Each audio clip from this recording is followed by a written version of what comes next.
All right, Puss in Boots: The Last Wish.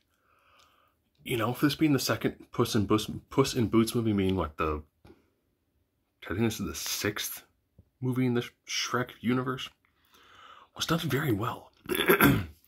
I like how they did different art styles. So if they want to do like a really frenetic sort of action sequence, you know, they changed the art style. They went for something more frenetic, different. You know, they weren't afraid to go, well, we'll do this, and then for flashback, we'll do this for this character, this with this character. So just a nice blend of styles made it feel really nice. And this film is really solid pacing. You can tell they went, all right, here's our premise. Yeah. And story beat, story beat, story beat, action sequence, story beat, action sequence, story beat. And since what they're trying, since it's called The Last Wish, Puss is on his last life. So people find out about a magic map to take you to where the last wishing star is. So it's not just Puss trying to find it. It's Puss with Kitty Softpaws. They're joined by a dog. They're also being partially hunted by the big bad wolf in some aspects, Goldilocks and the Three Bears, and little Jack Horner, who bears kind of resemblance to, potentially they kind of designed it after maybe a political figure. Maybe. But they actually tell, everyone goes like, you know, well, I want the wishing star because of blank. And they tell you why. It's like, oh wow, we're getting actual character motivation in a film? Like, why are you doing the thing that you're doing? Well, because I want this. And I was like, man, that seems so bizarre that that's a real high point in a film that's function designed for, you know, kids with some adult jokes. They do some jokes where they bleep. And I was like, okay, kind of. First time you went, oh. Second time you kind of went, don't need it as much, because the film is very solid.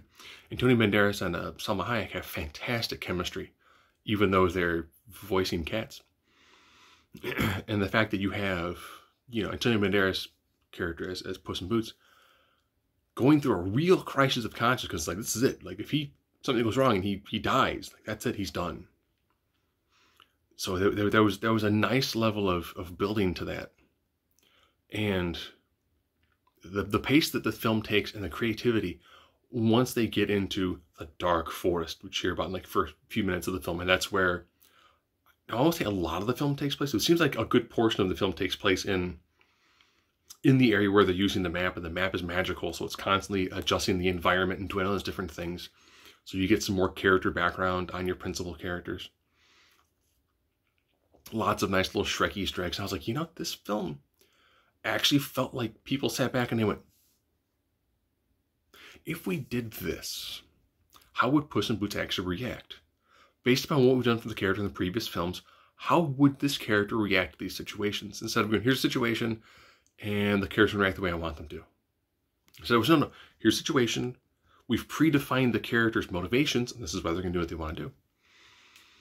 And the ending moral of it towards the end, I was like, which you can kind of see coming, like about a third of the way through the film, you're like, I wonder if it's going to be this. But they do enough to make you kind of go, maybe it's not. But it had just that nice, good feeling to it. And it was enjoyable. Now, other companies who produce film for kids try to do this. Try to make a film that's actually kind of fun and is an enjoyable experience. And actually, you know, uses the characters in ways that make sense instead of doing something that makes very little sense and feels more like it's just a random cash grab. Do they set up the potential of there being another film? Yes. Would I be okay if they did Shrek 5, or if they did like Puss in Boots 3 and it had more Shrek influence to it? Sure. I think enough time has passed and it's still a marketable enough franchise that you could probably do a little bit more with it. But all in all, this was a very well-made film. Nice flow to it. Had a nice, I would say, nice moral center to it, and just an enjoyable film.